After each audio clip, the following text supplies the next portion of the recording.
안녕하세요. 딥쌤입니다. 이번 시간에는 커마 2급 실기 모의고사 4의 풀이를 시작해 보겠습니다. 첫 번째 문제는 기본 작업 1번입니다. 총 배점은 5점이고 그냥 시험지를 보면서 그대로만 입력하시면 됩니다.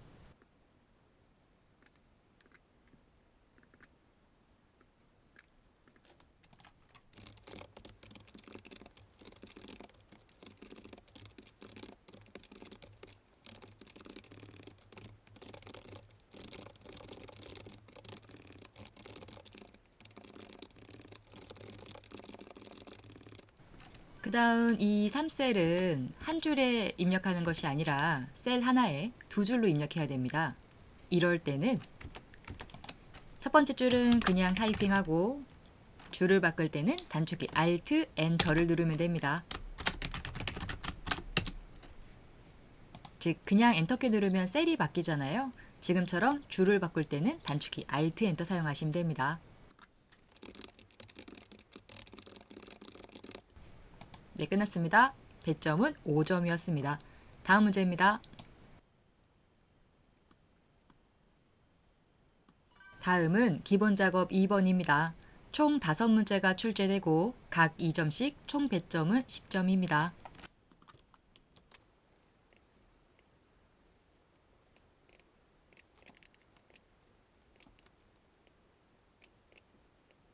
(1번) 문제입니다.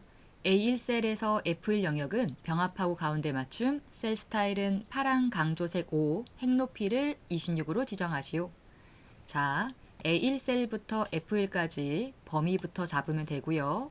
홈 탭에 병합하고 가운데 맞춤 클릭. 그런 다음에 셀 스타일로 가서 파랑 강조색 5를 클릭하면 됩니다.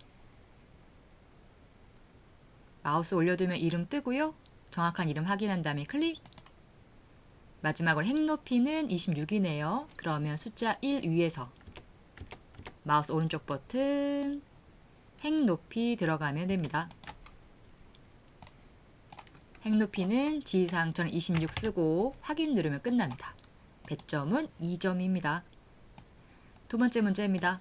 C3셀에 담당자를 한자로 변환하여 표시하시오.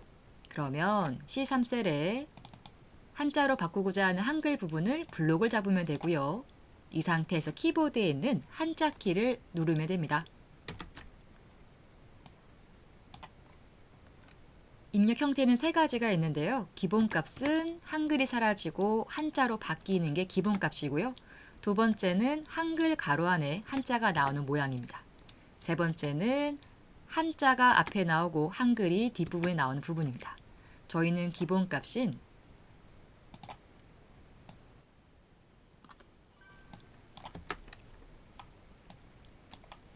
표시 예를 보시면 한글이 사라지고 한자로만 바뀌면 되기 때문에 기본값인 첫 번째 메뉴에 체크된 상태에서 한자 한번 확인하고 변환 누르면 끝납니다.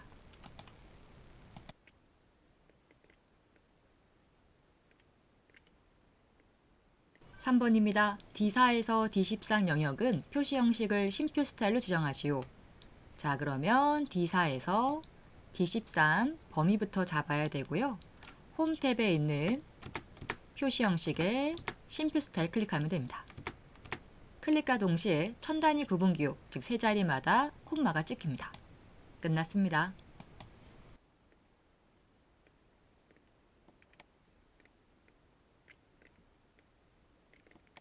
(4번입니다) F4에서 F13 영역은 사용자 지정 표시 형식을 이용하여 천 단위 구분 기호를 표시하고 숫자 뒤에 원을 표시 예와 같이 표시하시오.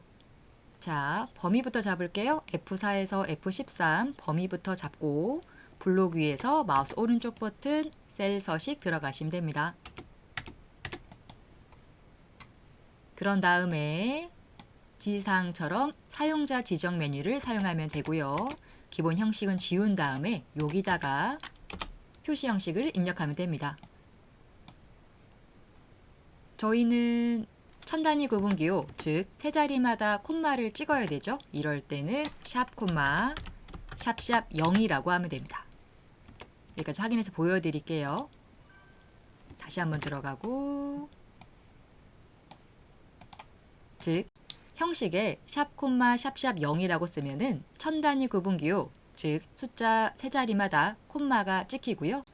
그런 다음에 저희는 숫자 뒤에 원이라는 글자가 붙어야 되네요. 여기다 원이라 쓰면 됩니다.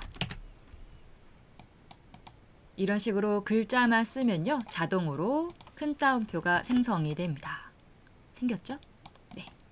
결론적으로 형식에다가는 샵 콤마 샵샵 0, 큰 따옴표에 원이라고 쓰면 끝납니다. 확인.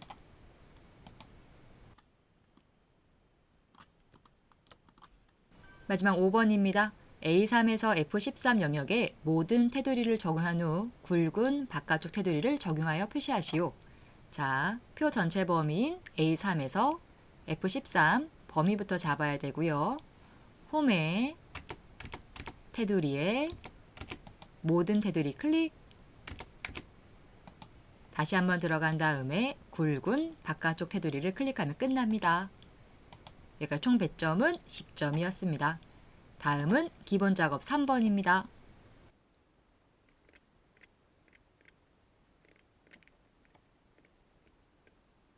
문제부터 살펴볼게요. 제품 판매 실적표에서 단가가 10만 원을 초과하거나 매출액이 150만 원 미만인 데이터 중에 성명, 판매 수량, 단가, 매출액 항목만 추출되도록 고급 필터를 사용하여 검색하시오. 고급 필터 조건은 A16에서 C19 범위 내에 알맞게 입력하고 고급 필터 결과는 동일 시트 A20셀에 시작하시오. 고급 필터가 나왔네요. 우리 저번에 한번 풀어봤었죠. 필터라는 기능을 사용하면 워크시트에 입력된 데이터 중에서 특정 조건에 만족하는 항목만 표시할 수 있는 기능인데요. 현재 조건은 OR문입니다. 일단은 단가가 10만 원을 초과한다가 조건 1이 되고요. 매출액이 150만 원 미만이 조건인데 조건 1과 조건 2 사이에 뭐뭐 이거나라는 말이 나왔기 때문에 OR을 사용하셔야 됩니다. 즉 OR 조건은 여러 조건 중에 하나라도 만족하면 해당 항목을 표시하게 되는 거죠. 네.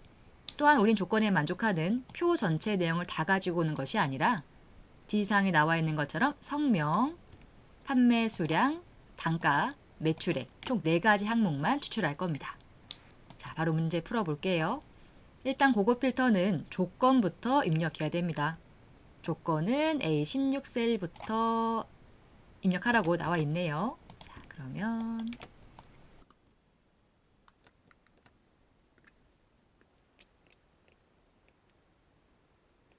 일단은 조건을 입력할 때는 AND 조건이든 OR 조건이든 조건 범위 첫 번째 행에는 반드시 원본 데이터의 필드명이 입력돼야 됩니다. 첫 번째 줄을 필드명이라고 하는데요. 필드명부터 가지고 올게요. 첫 번째는 단가네요. 그럼 단가를 컨트롤 C, A16셀 클릭, 컨트롤 V. 두 번째 필드명은 매출액이네요. 그럼 매출액 클릭, 컨트롤 C, 컨트롤 V, ESC. 이런 식으로 복사해서 사용해도 되고요. 아니면 직접 입력해도 상관은 없습니다. 그런 다음에 세부 조건을 같은 줄에 쓰면 AND문, 다른 줄에 쓰면 OR문입니다. 저희는 뭐뭐 이거나니까 OR로 작성하셔야 됩니다. 자, 먼저 단가는 10만 원을 초과해야 되죠? 항상 기호가 앞에 숫자가 뒤에 나와야 됩니다. 또한 어떤 명령어를 쓸 때는 천 단위 구분 기호, 세 자리마다 콤마 찍으면 안 됩니다. 공은 연달아 써야 되고요. 두 번째는 매출액이 150만 원 미만이네요. 항상 기호가 앞에 숫자가 뒤에 나와야 됩니다. 미만이다, 150. 이런 식으로 다른 줄에 쓰면 OR문, 같은 줄에 쓰면 AND문이 됩니다.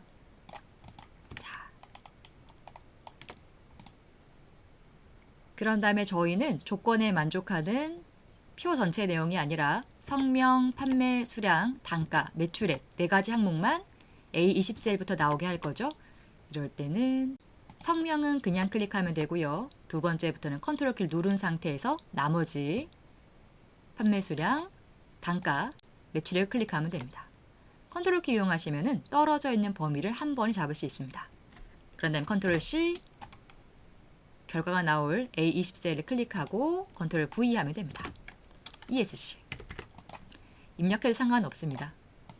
이런 식으로 고급 필터를 실행하기 전에 추출하고자 하는 제목 행부터 결과가 나올 위치에 붙여넣기 한 다음에 시작해야 됩니다. 자, 이제 시작할게요. 1단계 표 전체 범위 블록부터 다 잡으면 되고요. 이 상태에서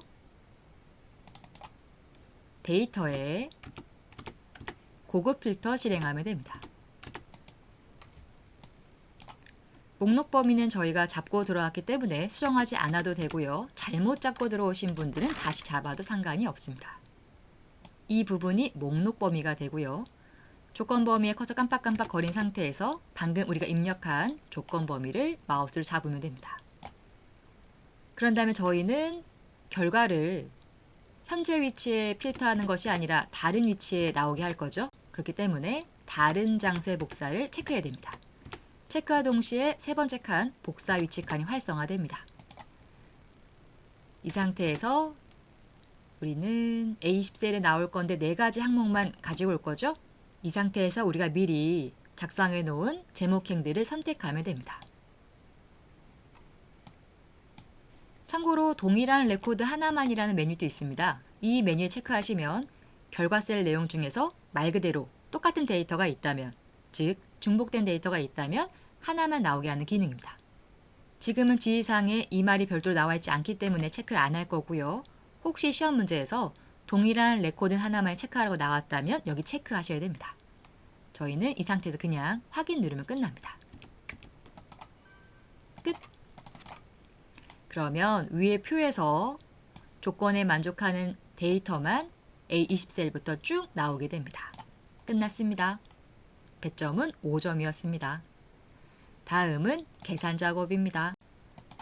총 5문제가 출제가 되고요. 한 문제당 8점, 총 배점은 40점입니다.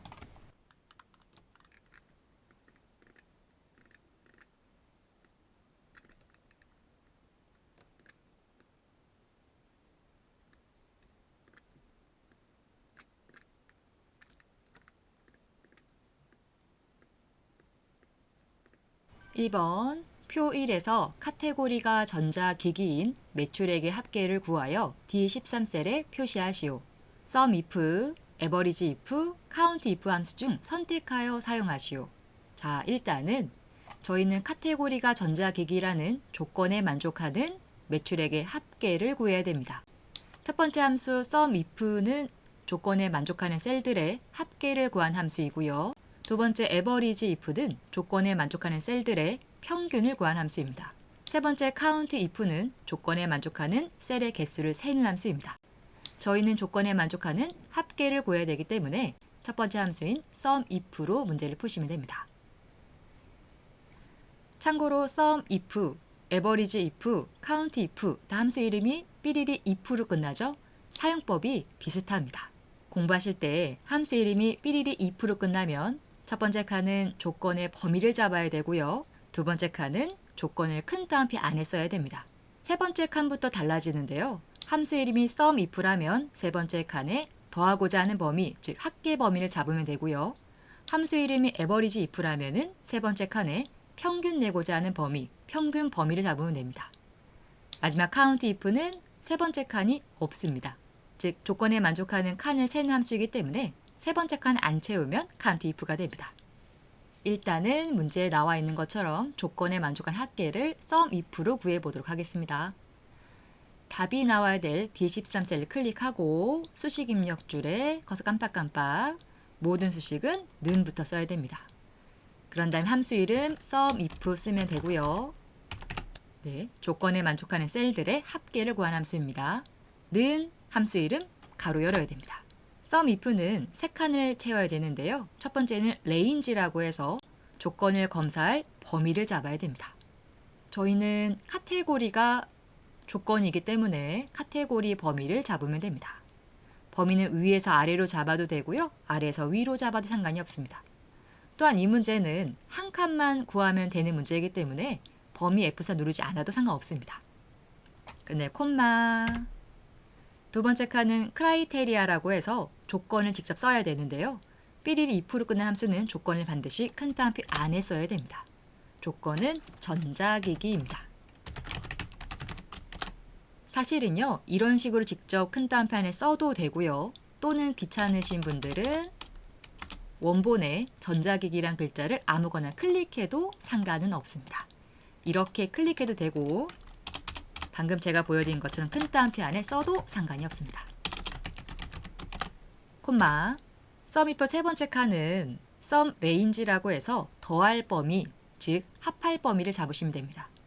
저희는 조건에 만족했을 경우 매출액의 합계를 구할 거죠. 그 매출액 범위를 잡으면 됩니다. 참고로 제목행은 잡아도 되고 안 잡아도 되는데요. 지금은 제가 첫 번째 레인지, 즉 조건 범위 잡을 때 제목행을 안 잡았죠. 이럴 때는 나머지 합할 범위도 제목행을 안 잡아야 되는 거고요. 만약 첫 번째 조건의 범위를 잡을 때 제목행을 잡았다면 뒤에 있는 합할 범위도 제목행을 잡아야 됩니다. 이런 식으로 통일만 해주시면 돼요. 잡을 거면 다 잡고 안 잡을 거면 다 안 잡으면 됩니다. 가로 닫고 엔터 누르면은 카테고리가 전자기기라는 조건에 만족하는 매출액만 골라서 더해집니다. 엔터 누를게요. 네. 끝났습니다. 참고로 보여드릴게요.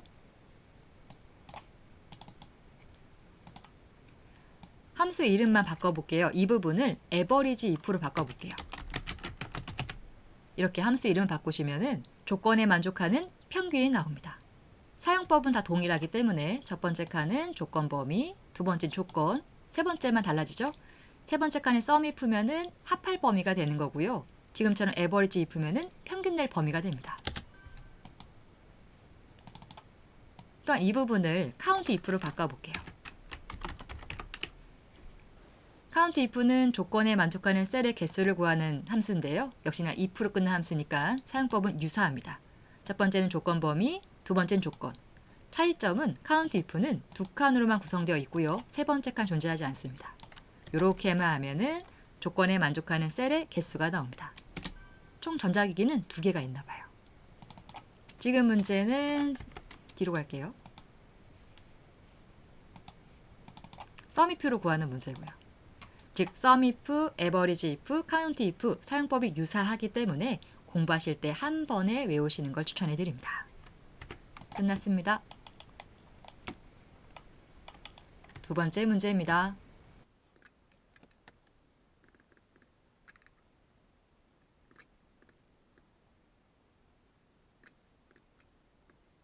(2번) 표 2에서 부서가 영업팀인 매출액의 비율을 구하여 제13셀에 표시하시오. 매출액 비율은 영업부서의 매출액 합계 나누기 전체 매출액 합계. 함수는 sum if, sum 함수를 모두 다 사용하시오. 문제를 풀 때 식이 나와 있다면 식대로 문제를 푸셔야 됩니다. 일단은 부서가 영업인 매출액 합계, 즉 조건에 만족한 합계를 먼저 구하셔야 되죠. 이때는 sum if 사용하셔야 되고요. 두 번째, 단순하게 전체 매출액 합계, 즉 지정된 범위 안의 숫자들을 모두 더한 함수는 sum입니다. 그래서 앞부분은 조건에 만족한 합계이기 때문에 sum if로 구해야 되고요. 뒷부분은 단순 더하는 작업이기 때문에 sum으로 구하시면 됩니다. 자, 홈에 클립보드부터 열어놓고 시작하겠습니다. 자, 먼저 제13셀에 sum if를 이용해서 영업부서의 매출액 합계부터 구해보도록 하겠습니다. 는 함수 이름 가로 열게요. sum if 조건에 만족하는 셀들의 합계를 구하는 함수인데요. 첫 번째 칸은 range라고 해서 조건을 검사할 범위부터 잡아야 됩니다. 저희는 조건이 부서였죠. 예, 부서 범위 잡으면 됩니다. 콤마 두 번째 criteria라고 해서 조건을 직접 써야 됩니다. 항상 if로 끝난 함수는 조건을 큰 따옴표 안에 써야 되죠. 조건은 영업입니다. 아까 말씀드렸던 것처럼 직접 써도 되고요. 귀찮으신 분들은 영업이란 글자 아무거나 클릭해도 됩니다. 저는 그냥 타이핑할게요. 콤마 세 번째 칸은 sum range, 더할 범위, 즉 합계를 구할 범위 잡아야 됩니다. 저희는 부서가 영업일 경우 매출액을 더할 거죠. 예, 더할 범위는 매출액입니다. 가로 닫고 끝낼게요. 자, 이렇게 하면은 파란 색깔 범위 안에서 영업이라는 조건에 만족하는 빨간 색깔 범위만 골라서 더해집니다. 엔터 누르면은 일단은 합계가 나왔습니다. 현재 제13셀에 형식이 설정되어 있어서 이렇게 퍼센트로 보여진 것 뿐이고요. 원래 이거 중간중간 바꾸시면 안 됩니다. 보여만 드릴게요.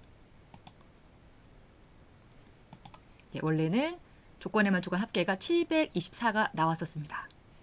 현재 기본값이 현재 100분율로 설정되어 있어서 화면이 이렇게 보이는데요. 네, 원래는 중간에 바꾸시면 안 됩니다. 자, 방금 구한 값은 컨트롤 X 클립보드에 보관해 놓겠습니다.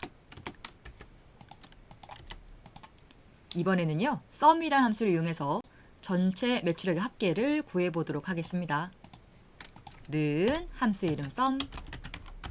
sum은 지정한 범위 안에서 숫자들을 모두 더한 함수입니다. 는 함수 이름 가로 열어야 됩니다. sum은 별도의 형식이 없어요. 넘버 1, 넘버 2라고 해서 숫자들 범위만 잘 잡으면 됩니다. 전체 매출액 범위를 잡겠습니다. 끝났어요. 가로 닫으시면 돼요. 그럼 파란 색깔 범위의 합계가 나오는데요. 전체 매출액 합계는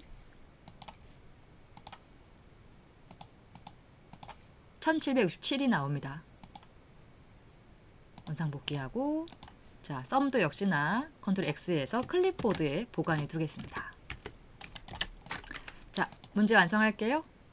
자, 원래 식대로 할게요. 매출액 비율은 영업부서의 매출액 합계 나누기 전체 매출액 합계 는 영업부서의 매출액 합계는 우리가 미리 구해놨죠. 썸이프로. 네, 클릭할게요. 나누기 전체 매출액 합계도 우리가 썸으로 구해놨습니다. 클릭하겠습니다. 끝났습니다. 정답은 41%입니다. 3번 문제입니다.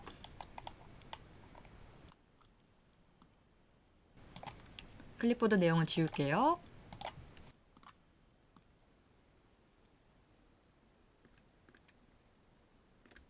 표 3에서 학년이 3학년인 학생들의 출석 일수 평균과 과제 제출 평균의 차이를 구한 뒤 절대값으로 D27셀에 표시하시오. 함수는 average if, abs 함수를 모두 다 사용하시오. 일단은 average if를 2번 사용하셔야 됩니다. average if는 조건에 만족하는 셀들의 평균을 구하는 함수인데요. 첫 번째는 학년이 3학년인 출석 일수의 평균을 먼저 구하셔야 되고요. 두 번째 average if로 학년이 3학년인 과제 제출의 평균을 구해야 됩니다. 일단 먼저 첫 번째 average if로 학년이 3학년인 출석 일수의 평균부터 구해보도록 하겠습니다. 는 함수 이름 average if는 조건에 만족하는 셀들의 평균을 구한 함수이고요. 는 함수 이름 가로 열어야 됩니다. 첫 번째 칸은 범위라고 해서 조건의 범위를 정해야 되는데요. 저희는 학년이 조건이죠. 학년 범위부터 잡겠습니다. 콤마. 두 번째 칸 조건인데요. 큰 딴표 안에 쓸게요. 3학년. 네, 써도 되고 클릭해도 맞습니다. 콤마. 에버리지 if 세 번째 칸은 평균을 구하고자 하는 범위입니다. 저희는 조건에 만족했을 경우 출석 일수의 평균을 구해야 되죠. 네, 출석 일수 범위 잡겠습니다. 가로 닫고 이렇게 하면은 파란 색깔 범위 안에서 조건에 만족하는 빨간색 칸들만 골라서 평균이 구해집니다. 엔터. 일단 학년이 3학년인 출석 일수의 평균은 17이라고 나왔습니다. 이 부분은 컨트롤 X, 컨트롤 C를 할게요. 컨트롤 C 클립보드에 보관했습니다. 두 번째는 학년이 3학년인 과제 제출의 평균을 구해야 되죠. 그러면 average if에서 세 번째 칸만 수정하면 됩니다. 앞에 조건 범위와 조건 동일하잖아요. 세 번째 평균 낼 범위를 출석 일수가 아니라 과제 제출로 수정하겠습니다. 네. 그래서 엔터키 누르면은 이번에는 학년이 3학년인 과제 제출의 평균이 구해집니다. 두 번 조건에 만족하는 평균은 23이 나왔네요. 이 부분도 컨트롤 X 클립보드에 보관하겠습니다. 그래서 위에는 방금 구한 조건에 만족하는 과제 제출의 평균이었고요. 밑에 있는 거는 먼저 구한 조건에 만족하는 출석 일수의 평균이었습니다. 자, 문제에서 차이를 구하라고 나왔기 때문에 두 값을 빼라라는 뜻이거든요. 는 자, 먼저 출석일수 평균 밑에 있었죠? 이 부분이었습니다. 마이너스 과제 제출의 평균이었죠? 위에 있는 부분이었습니다. 둘 다 똑같은데 세 번째 칸만 달라진 거였습니다. 일단 엔터 눌러볼게요. 두 개의 값을 빼면은 원래는 마이너스 6이 나오네요. 그래서 ABS가 나왔습니다. 문제에서 절대값을 표시하라고 나와 있었죠. 숫자의 절대값을 구한 함수가 바로 ABS입니다. 즉 ABS는 음수는 양수로 바꿔주고요. 양수는 그대로 반환하는 함수인데요. 절대값을 표시한 함수라 보시면 됩니다. 이 값 전체를 ABS 안에 넣으면 됩니다. 전체는 ABS. 항상 함수 이름 쓰면은 가로 열어야 되고요. ABS는 사용법이 없어요. 안쪽에 수치 데이터만 들어가면 되고요. 가로 닫겠습니다. 엔터 누르면은 ABS가 절대값을 구한 함수이기 때문에 만약 음수였다면은 양수로 바꿔주고 원래 양수였다면은 그대로 반환합니다. 끝났습니다. 4번 문제입니다. 클립보드 내용 지울게요. 4번 표4에서 장르가 소품이면서 만족도가 80 이상인 판매 금액의 평균을 구하여 I27셀에 표시하시오. 함수는 sum ifs, average ifs, count ifs 중에 선택하여 사용하시오. 아까랑 다른 문제입니다. 지금까지 문제는 sum if, average if, count if고요. 지금은 다 ifs로 끝난 함수들이에요. 함수 이름이 if로 끝났을 때는 조건이 하나인 거고요. 지금처럼 ifs로 끝날 때는 조건이 여러 개란 뜻입니다. 즉 조건이 하나일 때는 if로 풀고 조건이 여러 개일 때는 ifs로 푸셔야 됩니다. 현재는 판매 금액의 평균을 구할 건데요. 앞에 조건이 두 개가 있습니다. 장르가 소품이다. 조건 1이 되고요. 만족도가 80 이상. 조건 2가 됩니다. 그렇기 때문에 ifs 함수들이 나온 겁니다. 첫 번째 sum ifs는 여러 조건에 만족하는 셀들의 합계를 구한 함수이고요. 두 번째 average ifs는 여러 조건에 만족하는 셀들의 평균을 구한 함수입니다. 마지막 count ifs는 여러 조건에 만족하는 셀의 개수를 세는 함수입니다. 이번에도 평균을 구하는 문제이기 때문에 가운데 있는 average ifs로 문제를 푸셔야 됩니다. I27셀 클릭, 수식 입력줄에 커서 깜빡깜빡, 는 함수 이름 쓰면 됩니다. 조건이 하나라면 위에, 조건이 여러 개면은 아래에 있는 ifs 쓰면 됩니다. average ifs 여러 조건에 만족하는 셀들의 평균을 구하는 함수인데요. 첫 번째 칸은 average range라고 해서 평균을 구할 범위부터 잡아야 됩니다. 우리는 조건에 만족했을 경우 판매 금액의 평균을 구할 거죠. 첫 번째 평균을 구할 범위는 판매 금액이 됩니다. 콤마 두 번째 칸은 크라이테리아 레인지 1이라고 해서 첫 번째 조건을 검사할 셀 범위부터 잡아야 됩니다. 즉 조건 범위 1을 잡으면 돼요. 저희는 첫 번째 조건이 장르죠. 장르를 잡으면 됩니다. 콤마 세 번째 칸은 크라이테리아 1이라고 해서 조건을 직접 쓰면 됩니다. 큰 따옴표 안에 조건은 소품이었습니다. 이런 식으로 큰 따옴표에 써도 되고 직접 소품이란 글자를 클릭해도 맞습니다. 콤마 그 다음 칸은 크라이테리아 레인지 2라고 해서 두 번째 조건의 범위를 잡으면 됩니다. 두 번째 조건의 범위는 만족도죠. 콤마 그 다음 칸은 크라이테리아 2라고 해서 조건을 쓰시면 됩니다. 큰 따옴표 안에 조건을 쓸 거고요. 만족도가 80 이상이어야 되죠. 항상 기호가 앞에 숫자가 뒤에 와야 됩니다. 더 이상 쓸 조건이 없기 때문에 가로 닫으면 됩니다. 정리해보면 average ifs는 여러 조건에 만족한 셀들의 평균을 구한 함수인데요. 첫 번째 칸은 평균을 구할 값들이 들어있는 범위, 즉 평균 범위부터 잡고 그런 다음 조건 범위, 조건 범위 2, 조건입니다. 즉 범위 잡고 쓰고 범위 잡고 쓰면 됩니다. 엔터 누르면은 두 조건에 모두 만족하는 판매 금액의 평균이 구해집니다. 답은 37,300원입니다.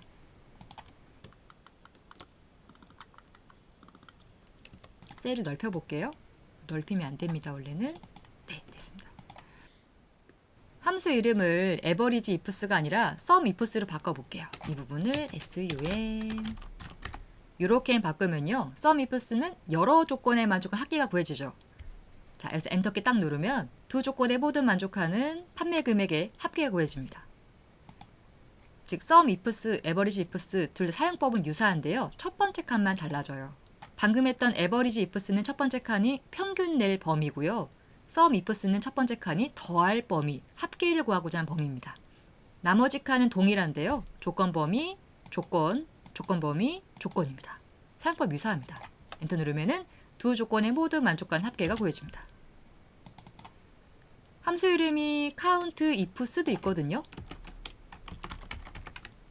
count ifs는 여러 조건에 만족하는 셀의 개수를 구한 함수인데요. 차이점이 첫 번째 칸이 없어요. 요렇게만 해서 조건 범위 잡고 조건 쓰고 조건 범위 잡고 조건 쓰고 요렇게만 하면은 count ifs가 됩니다. 즉 두 조건에 모두 만족하는 셀들의 개수가 나옵니다. 사용법이 비슷하죠. 정리하면 ifs로 끝난 함수들은 사용법이 첫 번째 칸만 달라진다라 보시면 돼요. 두 번째 칸부터는 조건 범위 잡고 조건 쓰고 조건 범위 잡고 조건 쓰고 함수 이름이 sum ifs면 첫 번째 칸이 더할 범위가 되고 함수 이름이 average ifs면 첫 번째 칸이 평균 구하고자 하는 범위가 되고 함수 이름이 count ifs면 첫 번째 칸이 없다. 이 차이밖에 없습니다. 원상 복귀할게요. 저희는 이 문제가 average ifs였죠. 네, 그리고 평균 낼 범위가 여기였습니다. 이렇게만 하면 네, 37,300원이었습니다.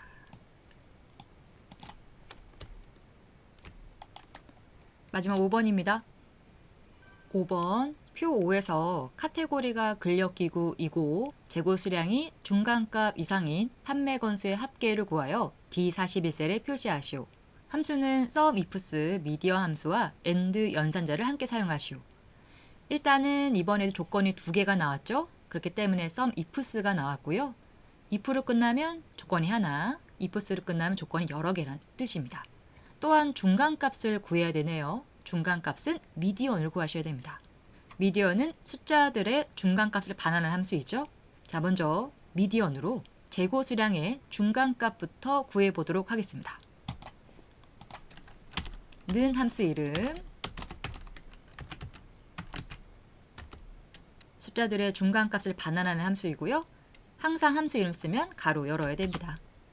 별도의 사용법은 없습니다. 넘버1, 넘버2라고 해서 숫자들 범위만 잘 잡으면 됩니다. 저희는 재고 수량의 중간값을 구해야 되기 때문에 재고 수량 범위를 잡으면 됩니다. 가로 닫고 엔터 누르면은 파란 색깔 범위 안에서 중간값이 구해집니다. 115네요. 이 부분은 제 컨트롤 X로 클립보드에 보관하겠습니다. 그런 다음 전체는 sum ifs였죠. 카테고리가 근력기구이다는 조건 1이 되고요. 재고 수량이 중간값 이상이다는 조건 2가 됩니다. 저희는 두 조건에 모두 만족하는 판매 건수를 더할 거죠. 이 부분은 더할 범위, 즉 합할 범위가 됩니다. 전체는 sum ifs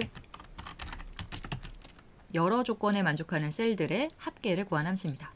항상 함수 이름 쓰면 가로 열어야 됩니다. 첫 번째 칸은 sum range라고 해서 합계를 구할 값들이 들어있는 범위, 즉 합할 범위부터 잡아야 됩니다. 저희는 판매 건수의 합계를 구할 거죠. 네, 더할 범위는 판매 건수가 됩니다. 콤마 두 번째 칸은 크라이테리아 레인지 1이라고 해서 첫 번째 조건의 범위를 잡아야 됩니다. 첫 번째 조건은 카테고리였습니다. 조건 범위부터 잡아야 되고요. 콤마 바로 옆에 칸은 크라이테리아 1이라고 해서 조건 2를 쓰시면 됩니다. 근따옴표 안에 근력기구입니다. 근따옴표에 써도 되고 또는 클릭해도 맞습니다. 콤마 그 다음 칸은 크라이테리아 레인지 2라고 해서 두 번째 조건의 범위를 잡으면 됩니다. 두 번째 조건의 범위는 재고 수량이었습니다. 콤마 마지막 칸인데요. 이제 크라이테리아 2라고 해서 조건 2를 큰 따옴표 안에 써야 됩니다. 저희는 재고 수량 중간값 이상이 두 번째 조건이었죠. 항상 기호가 앞에 와야 되고 숫자가 뒤에 와야 됩니다. 우리 중간값은 아까 미디언을 구해놨기 때문에 클립보드에 있는 미디언을 클릭해서 가지고 올 겁니다. 이렇게 하면 이상이다, 재고 수량 중간값 이상이다 라는 뜻이고요. 그 다음에 닫고 가로 닫아 보겠습니다. 그래서 첫 번째 칸은 더할 범위, 합계를 구할 범위부터 잡았고요. 그 다음부터는 조건 범위 1, 조건 1, 조건 범위 2, 조건 2였습니다. 그래서 엔터 한번 눌러볼게요. 그럼 아마 에러가 뜰 겁니다. 답이 안 나왔죠? 그 이유가 크게 보여드릴게요.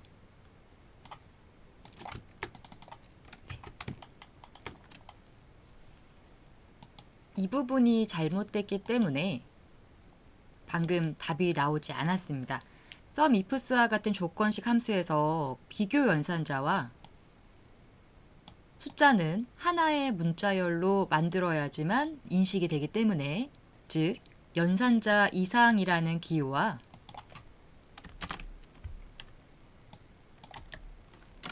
미디언으로 구한 값인 중간값은 따로 쓰면 안 되고 사이에 AND 연산자를 이용해서 하나의 문자열로 만들어야지만 조건으로 인식됩니다.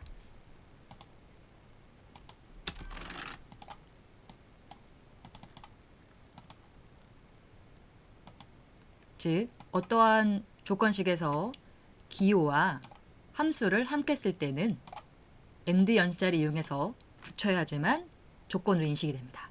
이 부분이 좀 특이하죠? 그래서 기호는 큰 따옴표 안에 넣어야 되고요. 기호와 함수 사이에는 AND 연산자로 연결해야 됩니다. 이렇게 하시면 인식이 됩니다. 두 조건에 모두 만족하는 판매 건수 합계는 120이었습니다. 정리하면 앞부분은 더할 범위였고요. 그런 다음에 조건 범위 1, 조건 1, 조건 범위 2, 조건이었습니다. 이 부분이 특이했습니다. 엔터. 계산 문제 끝났고요. 이번에는 분석 작업입니다. 총 2문제가 출제가 되고 한 문제당 배점은 10점이었습니다. 첫 번째는 정렬 문제가 나와 있고요. 비교적 좀 쉬운 문제입니다. 두 번째는 피벗 테이블입니다. 분석 작업 1번부터 해보도록 할게요.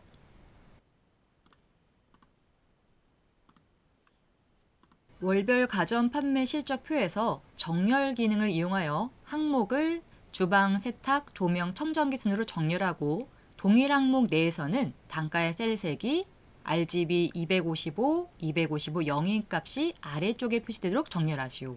먼저 정렬이란 기능은 데이터 목록을 특정 기준에 따라 재배열하는 기능인데요. 먼저 우리는 항목에서 주방이 먼저 나와야 되고요. 다음에 세탁, 다음에 조명, 청정기 순으로 나오게 해야 됩니다. 이 순서는요, 오름차순도 아니고 내림차순도 아닙니다. 보여드릴게요. 먼저 표 전체 범위 다 잡고 한번 줄일게요. 데이터에 정렬 들어가 보도록 하겠습니다. 자, 먼저 우리가 항목을 정렬할 거죠. 정렬 기준은 항목을 선택하면 됩니다. 오름차순으로 먼저 해볼게요. 그럼 가나다순이기 때문에 세탁기가 위로 올라가고 청정기가 아래로 내려갑니다. 우리가 원하는 순서가 아니었죠. 다시 한번 데이터에 정렬 들어간 다음에 이번에는 항목을 내림차순으로 할게요. 확인 누르면 청정기가 위로 올라가고 세탁기가 아래 내려갑니다. 역시나 우리가 원하는 순서가 아니었죠. 이럴 때 사용하는 메뉴가 사용자 정의입니다. 사용자 지정 목록은 말 그대로 사용자가 원하는 순서대로 정렬할 수 있는 기능인데요. 들어가 볼게요. 그러면 필기 시간에 나왔던 내용들이 나오네요. 이미 지정된 기준들도 있고요. 우린 여기에 있는 항목을 쓰는 것이 아니라 새로운 방법을 만들어내야 되죠. 이럴 때 오른쪽에 쓰시면 됩니다. 우리가 원하는 순서는 주방이 먼저 나와야 되고요. 엔터, 다음엔 세탁, 엔터, 조명, 엔터, 청정기 순으로 나오길 원합니다. 엔터. 추가 누르면은 왼쪽에 사용자 지정 목록에 추가됩니다. 안에 들어갔죠? 확인. 정렬 기준은 항목이었고요. 정렬 방법은 사용자 지정 목록을 만들었습니다. 확인 누르면 우리가 원하는 대로 주방이 먼저 나왔고요. 다음에는 세탁, 그런 다음에 조명, 청정기 순으로 정렬됐습니다. 네. 그런데 보시면 주방이 하나가 아니라 여러 개가 있어요. 세탁도 여러 가지가 있죠. 그래서 두 번째 기준이 나온 겁니다. 만약 동일한 데이터가 있다면 단가의 셀색을 기준으로 255, 255 영인 값이 아래쪽에 표시되도록 하시오. 단가에 보시면요. 이미 색상이 칠해져 있습니다. 노란 색깔이 칠해져 있는데요. 이 노란 색깔 색상 RGB 값이 여기 있네요. 255, 255 영인 것 뿐입니다. 중요한 내용은 아니고요. 보여드릴게요. 다시 한번 블록 잡고 데이터의 정렬. 기준을 추가하겠습니다. 만약 첫 번째 기준에 똑같은 게 있다면 두 번째 기준을 갖고 정렬하라는 뜻입니다. 두 번째 기준은 우리가 단가죠. 만약 동일한 항목이 있다면 단가의 셀 색을 기준으로 정렬하겠다는 뜻입니다. 그럼 자동으로 여기 색상이 생겨요. 255, 255 영. 지금은 단가의 색상이 하나밖에 없기 때문에 하나가 뜨는 거고요. 색상이 여러 개 있다면 여러 개가 뜹니다. 클릭할게요. 저희는 노란색일 경우 해당 셀이 아래쪽에 나오게 해야 되죠. 위에 표시 체크하면은 해당 색이 위로 올라간다는 뜻이고요. 지금처럼 아래쪽에 표시 체크하면은 해당 색이 아래쪽을 간다는 뜻입니다. 확인 누를게요. 그럼 첫 번째 기준은 항목을 기준으로 정렬될 거고요. 만약 똑같은 항목이 있다면은 색상을 기준으로 정렬될 겁니다. 확인 누르면 끝. 끝났습니다. 주방, 세탁, 조명, 청정기 순 정렬됐습니다. 배점은 10점이었습니다. 두 번째 분석 작업 2번입니다.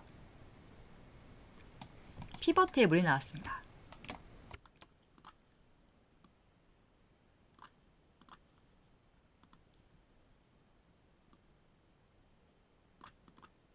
피벗 테이블은 많은 양의 데이터를 손쉽게 요약하기 위해 사용하는 기능인데요. 문제부터 읽어보도록 하겠습니다. 월별 판매 실적표에서 상품명은 행으로, 분류는 열로 설정하고 값에는 판매 수량의 합계와 단가의 평균이 계산되도록 피벗 테이블을 작성하시오. 피벗 테이블 보고서는 동일 시트 A16셀에 시작하고 값 기호는 행으로 이동시키시오. 자, 해볼게요. 1단계 원본표, 표 전체 범위 블록부터 다 잡으면 되고요. 이 상태에서 삽입 탭에 왼쪽 끝에 있는 피벗 탭을 클릭하면 됩니다.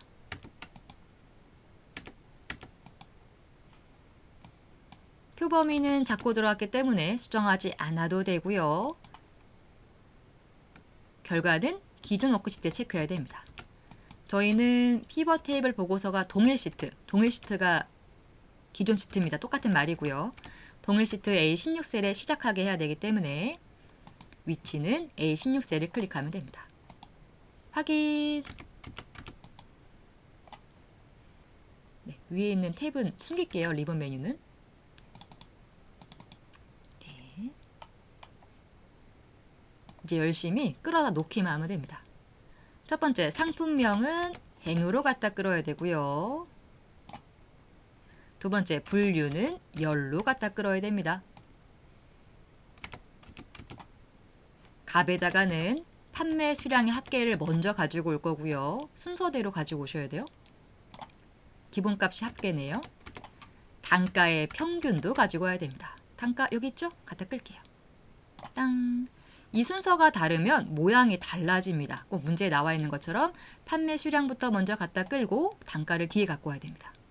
또한 단가는 평균을 구해야 되죠. 단가는 합계가 아니라 값 필드 설정 가서 평균으로 수정해야 됩니다. 확인. 바뀌었죠. 그런 다음에 이 상태에서 작업을 해도 되고요. 요 화면이 작으신 분들은 닫아도 돼요. 아, 하나 더 해야 되네요. 값 영역 이게 생겼어요. 방금 끌어다 놓으면 요겁니다. 요것을 행으로 이동해라 갖다가 끌면 됩니다. 요 아랫부분 갖다 끄시면 됩니다. 모양이 또 바뀝니다. 이 상태에서 작업을 해도 되고요. 화면이 좀 작다 싶으신 분들은 피벗 테이블 필드는 X에 닫아도 됩니다. 다시 보고 싶다 하시는 분들은 피벗 테이블을 아무데나 클릭한 상태에서 마우스 오른쪽 버튼 맨 아래에 있는 필드 목록 표시 클릭하면 다시 오른쪽에 생성됩니다. 닫을게요. 저희는.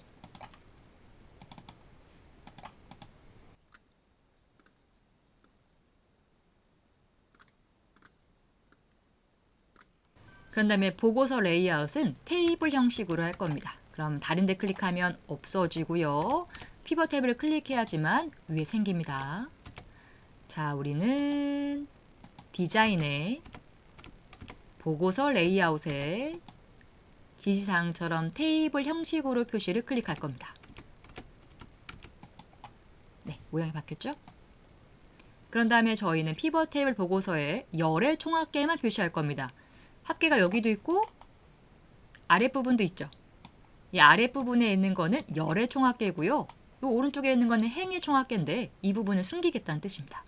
그러면 피벗 탭 안쪽 클릭하고 마우스 오른쪽 버튼 아래에서 두 번째 있는 피벗 탭을 옵션 들어가면 됩니다.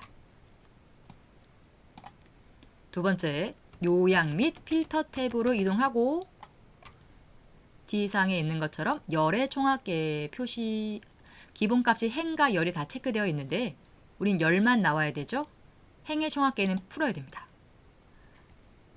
그 예전에는 첫 번째 탭에 있는 이 부분도 시험에 나온 적 있거든요.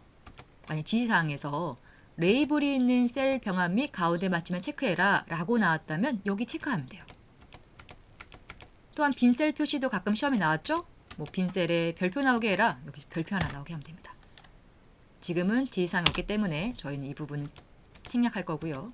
지금은 열의 총합계 표시에 체크하고 행 총합계는 해제하면 됩니다. 확인 누르면 여기 오른쪽에 있는 행 총합계는 사라집니다. 확인? 사라졌죠?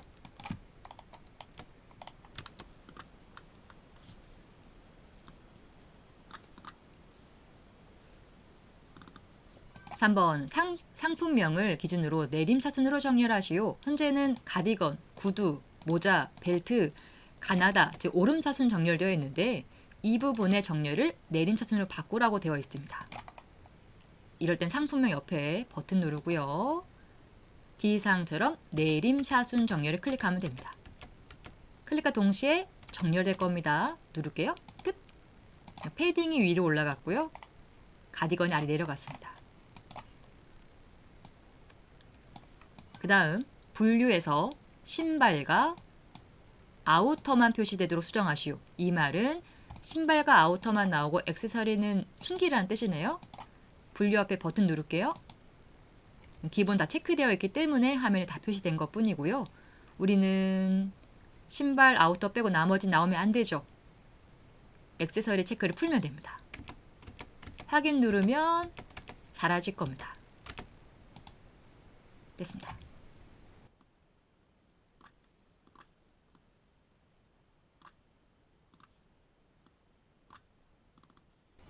마지막 피벗 테이블 스타일은 연한 녹색 피벗 스타일 보통 28로 지정하시오. 자, 피벗 테이블 선택된 상태에서 클릭만 됐으면 됩니다. 피벗 테이블 디자인 갈게요. 여기 피벗 테이블 스타일이 있죠? 들어간 다음에 위에는 밝게고요. 다 이름이 끝에가 예를 들어서 여기는 밝게 1, 밝게 2, 밝게 3이고요. 보통이죠. 보통이 중간이에요. 여기 있는 게 다 보면 보통 1, 보통 2, 보통 3. 세 번째는 어둡게 1, 어둡게 2입니다. 지금 보통이니까 여기 중간이 보통입니다.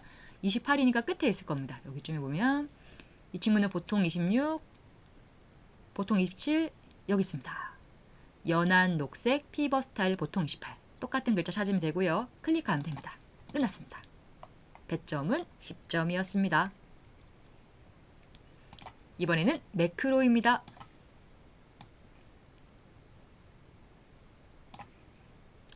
매크로는 두 문제가 출제되고요. 한 문제당 5점, 두 문제니까 총 배점은 10점입니다. 첫 번째 문제입니다.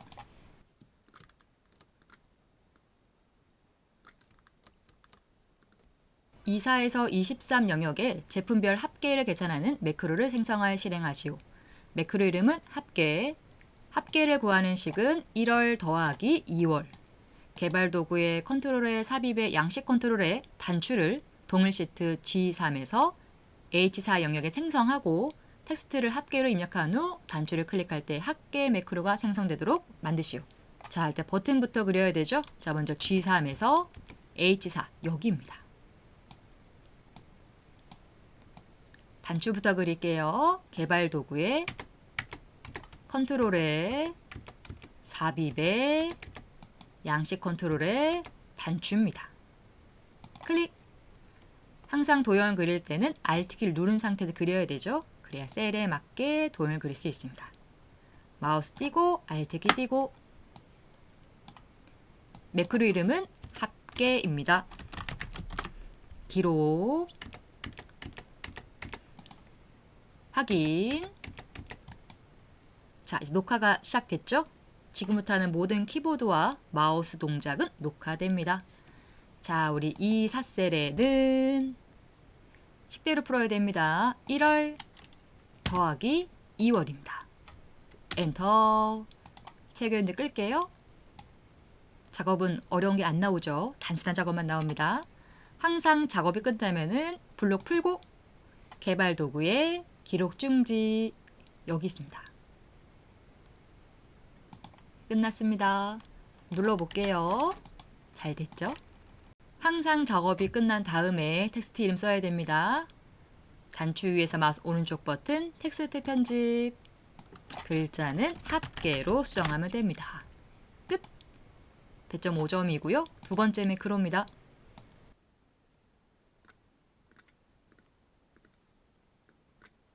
비사에서 B13 영역에 표시 형식을 회계로 지정하는 매크로를 생성하여 실행하시오. 회계가 나왔네요. 표시 형식. 표시 형식이요. 많아요. 홈 탭에 가면 여기 표시 형식이라고 있고요. 얘는 심플 스타일, 얘는 100분위 스타일이고요. 여기 또 있어요.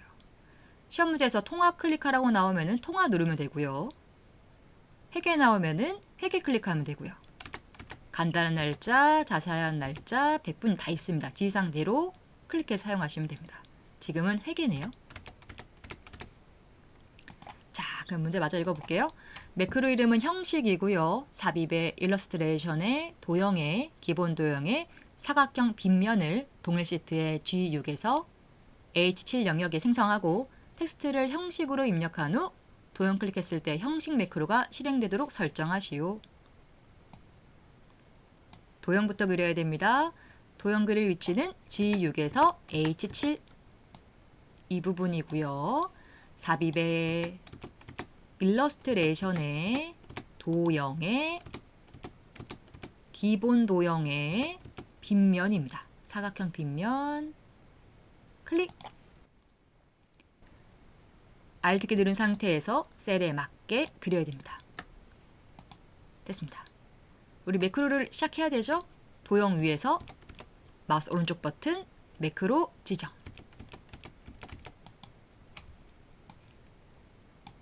매크로 이름은 형식입니다. 여기다가 형식, 기록, 확인. 지금부터 하는 모든 키보드와 마우스 동작은 녹화됩니다. 작업만 할게요. 작업은 B4에서 여기네요. B13 영역에 표시 형식의 회계로 지정해야 됩니다. 표시 형식에 회계 클릭하면 끝. 블록 풀고 개발 도구에 기록 중지 클릭하면 됩니다. 그런 다음 텍스트 이름은 형식으로 입력하라고 나와 있네요. 도형 위에서 마우스 오른쪽 버튼 텍스트 편집 이름은 형식입니다. 끝났습니다. 아, 참고로 매크로는 끝났고요. 지금 누른 것처럼 여기 홈 탭에 있는 표시 형식의 회계를 누르면 기호가 생깁니다. 근데 우리 가끔 기본 작업 2번에서도 유사한 문제가 나올 때가 있거든요. 만약 기본 작업 2번 문제에서 회계인데 기호가 없는 회계를 설정하라고 나올 때도 있어요. 기본 기호가 생기는데 여기 없는 메뉴는 참고로 셀 서식 가면 됩니다. 밖에 나와 있는 메뉴는 주로 쓰는 기본값만 나와 있고요. 세부적인 거는 여기 셀 서식에서 하셔야 돼요. 예를 들어서 회계에 기본값이 기호가 있잖아요. 시험 문제에서 기호 없다. 기호 없애면 됩니다. 이렇게. 네. 또한 여기서 보시면 숫자도 클릭하면 천 단위 구분 기호 지정도 가능하고요. 소수 자릿수 지정도 가능합니다. 네.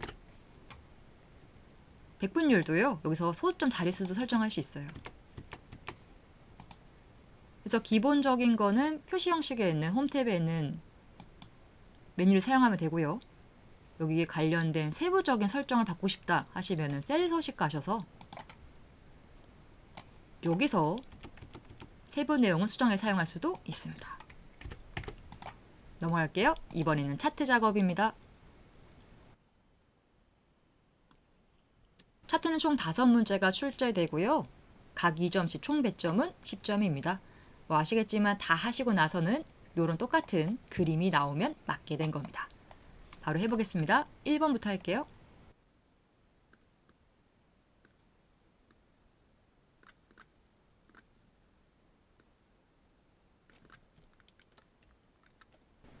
(1번) 단위 가격 계열과 판매량 계열의 차트에 표시되지 않도록 제거하시오. 차트를 클릭하면 원본 범위가 보이는데 우리가 원하는 것은 단위 가격과 여기네요. 판매량이 표시되지 않도록 제거해야 됩니다. 즉 그럼 판매 금액만 나오게 해야 되네요. 판매 금액만. 자, 이럴 때는 차트 영역을 클릭한 상태에서 마우스 오른쪽 버튼 데이터 선택 가면 됩니다. 그런데 저희는 단위 가격을 제거해야 되죠. 그럼 단위 가격 클릭 제거 누르면 되고요. 동일한 방법으로 판매량도 선택하시고 제거 누르면 됩니다. 확인? 네, 그럼 판매 금액만 차트에 표시됩니다.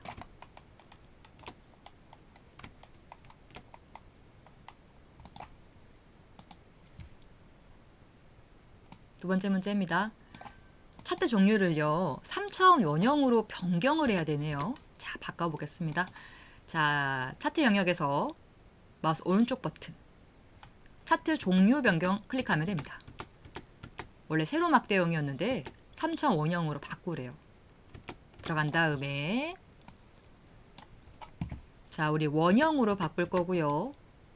3차원 원형입니다. 첫 번째는 그냥 원형이고요. 두 번째가 3차원 원형입니다. 이름 뜨죠? 클릭 확인 배점 2점이고요. 3번 문제입니다. 차트 제목은 차트 위로 추가하여 A1셀과 연동되도록 연결시키시오. 자, 그러면 차트를 클릭하면 플러스 버튼이 생기고요. 여기서 요소를 추가할 수도 있고 제거할 수도 있습니다.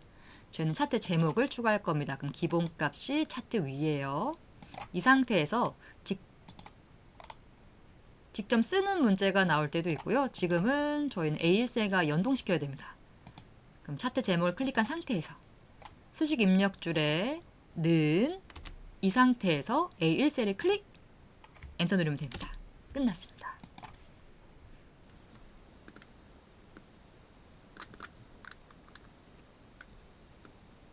4번입니다.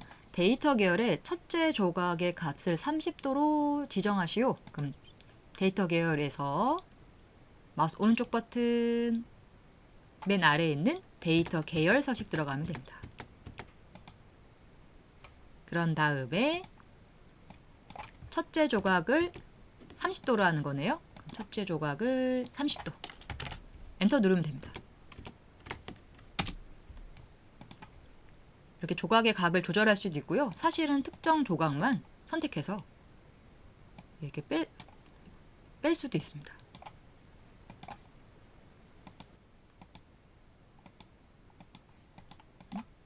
뒤로 가기가 안 되네요.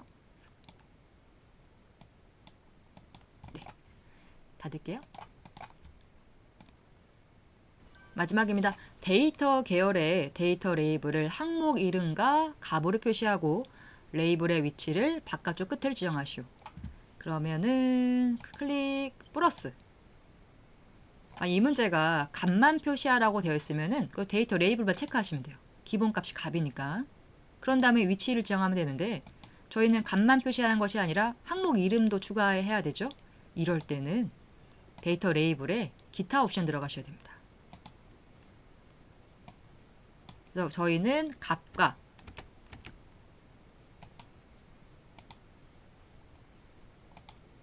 데이터 레이블에 기타 옵션.